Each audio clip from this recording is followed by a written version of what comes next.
All right, folks, Samori Benjamin here with Minnesota Twins All-Star pitcher Pablo Lopez. Pablo, man, really nice meeting you, and thanks for joining me. Very nice to meet you, man. Thank you for the opportunity. Thank you for giving me the platform and the opportunity to be here with you. Well, it's my pleasure, man. And you have a great story, so that's why I definitely wanted to have you on. And like I said, coming off of an All-Star season, and but I know you're from Venezuela, so a lot of great Venezuelan ball players, and I love the World Baseball Classic every time when I see your team and the All-Star team out there that you guys have. Lots of fun. So how was it for you just coming up in Venezuela? How did you get into baseball? Oh man, like you mentioned, Venezuela, great ball players, and you know that starts when we're very young because we have such a good presence in the major leagues. We grow up idolizing those players. We grow up watching them play. We grow up wanting to be them, and we're very passionate people. When we want to do something, we want to do it to the fullest. We want to enjoy it. We want to make it fun. We want to make it so we develop relationships, so we build those dynamics that are so huge for humans. So once I got into baseball and I realized that I liked it, that I wanted to do it, it became about understanding the sacrifice that it was. And every single morning when I would wake up in the minor leagues, whatever level I was, I would tell myself I have to make it worth it. You know, so many family members sacrificed to put me in those situations, to give me those opportunities. So I knew I had to make it worth it myself, and it's been great, man. It's been great. I'm blessed. I'm fortunate, and I'm definitely not taking it for granted. It's not easy to get here. It's a lot harder to stay up here, but I also have to enjoy the ride. You know, I think. As humans, it's always easier for us to dwell in the bad moments, and we don't enjoy the good ones as much. So I'm trying to, you know, think in that perspective. Like, how can I enjoy today? What's gonna lead me to find peace today? And man, it's just like I said, like I'm blessed and fortunate, and like this is it's a dream come true. And you know, I'm in the shoes my idols were when I was growing up. So I try to take full advantage of it, in whether it's on the field or off the field. But when I look back 20 years in the past and I was that little kid, it's been a great experience. But I have to thank my younger self for how strong he was dealing with hardships and making the sacrifices worth it. No doubt about it. And so you mentioned your idols and all that. So who are some of your idols? Joan Santana, Twins legend, yes, sir. Felix Hernandez, and Miguel Cabrera, just like any other Venezuelan. Yes, no doubt about it. Okay, yeah, that's definitely a great list of guys. Now, I know that your family, your parents took education very seriously, and both of your parents, I believe, is doctors. Is that correct? Yep. Okay, so not just on the educational side, growing up, just how did you balance your baseball and education? I know that you are very advanced in education. Yeah, no, like you say, like my family, it's a huge academic background, doctors, engineers, lawyers, teachers, psychologists, you mentioned it, but so they always wanted to like, they always inspired me that whatever I was doing, trying to be the best, or at least try to be as detailed as I possibly can. So, you know, early in my youth, it was easy because baseball was just fun. My main priority was getting good grades at home, being responsible, getting my work done, and then going to the baseball thing was just fun. Like I was just there to make friends, to have a good time, get better as an athlete. Then when I reached my teenage years, you know, I was taller than most of my teammates. I could throw the ball harder and faster, and then like I started convincing myself more that I wanted to follow the baseball route. But I still wanted to accomplish graduating high school. Back in the day, you were eligible to sign as an international free agent the July 2nd of your 16th birthday. So that's before a lot of college school graduating. So I knew I wanted to do baseball, but I also wanted to make sure that I would get that high school diploma. So that's when that balancing got a little harder. I know I had to communicate with my school a little bit, like, hey, if I happen to be gone for a week because I'm in some showcases, please give me the opportunity when I come back to retake all those tests, because that was my main priority as a teenager. But education has always been a huge part of my family, myself. my life, and it still is. I still envision myself whenever my baseball career is over, going to school, getting a degree in something, and I want to accomplish that in my life. Now, you graduated high school at 16? Okay, so before you signed your international contract with Seattle, now, graduated high school at 16, that's amazing in itself. And your parents, so how did your parents feel at that point? You have a chance to go on and maybe follow in their footsteps and go into medicine and all that, and maybe take a path which they might have felt at that time was more secure, more of a sure thing. And so what was that conversation like when Seattle, the new team that signed you, when they're coming and probably other teams and you're trying to make a decision, should I sign and go to the U.S. to play ball or continue going to school? Yeah, and that was a huge decision for a 16-year-old. You have both these options. Both are great options. Both were a dream of mine. But like the big words are certainty and uncertainty. So like if I follow the academic career, I was definitely more certain of like what my future could look like. If I chose the baseball route, I knew like it was gonna be a lot more uncertain, a lot more things out of my control. So my dad had a lot to do with me making the right decision. He was a doctor himself. He played a little bit of amateur baseball here and there growing up, so he had an idea of baseball. But the thing that made the decision happen or a little easier is that he came to me and he was like, you can as you grow older, the mind gets stronger. Like if you choose to go to medical school, you realize that for whatever reason you don't like it, then you might find it really hard to get back into baseball. Like those opportunities that they do not come as often. Whereas if you choose baseball, you find out that it's harder than you thought or that you don't like it as much.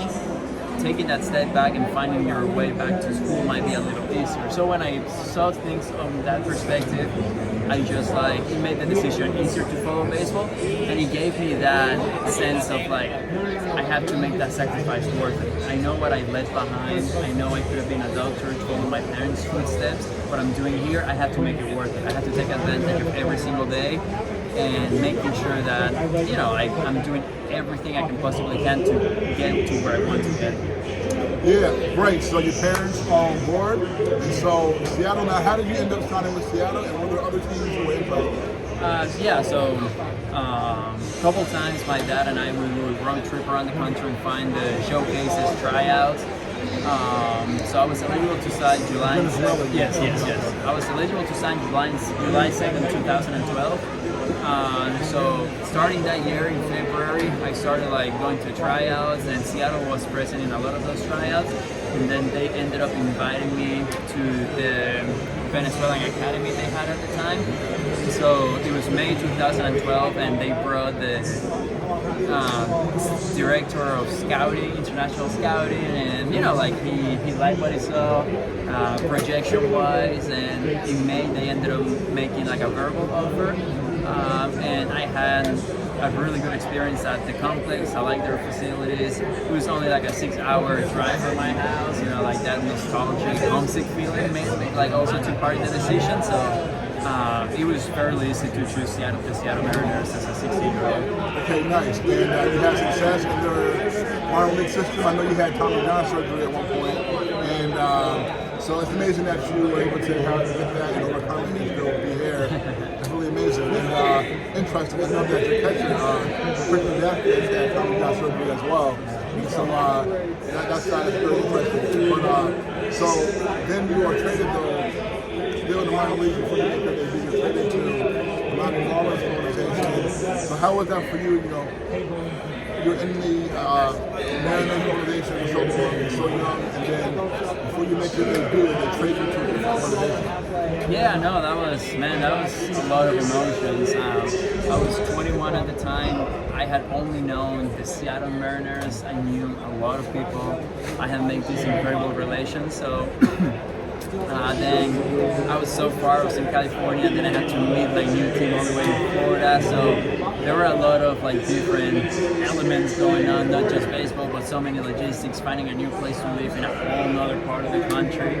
And you know, like a part of me was sad because we, as athletes, we are told not to get attached to teams because you could always get traded. But when it's your first team that gives you the opportunity to get into professional baseball, you do develop some feelings, some attachment. So that took me a little bit to like, it took a little bit to like really settle. But then I understood why getting traded means it's an opportunity. The team that traded for you sees something in you.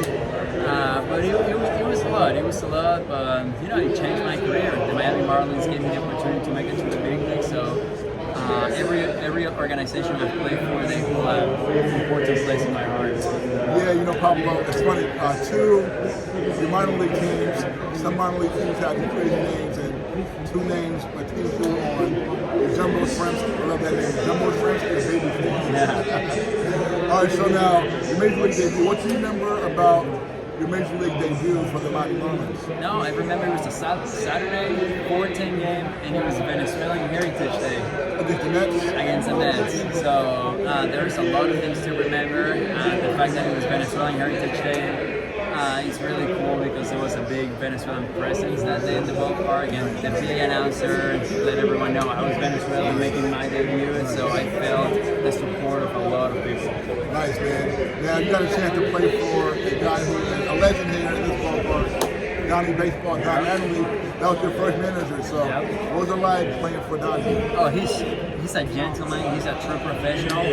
And he's a man of his word. Every spring training, he would always tell us, like, if you work hard, if you show up on time, if you show me that you're playing with your heart, I'm always going to have your back. And that's exactly what happened. He was always the first one to stand up for us, to make us believe in ourselves, to give us that confidence. And, you know, he was such a good first manager to have. He always gave you, like, the right amount of confidence. He would do this cool thing. He would always watch our bullpens and give us feedback as one of the best hitters that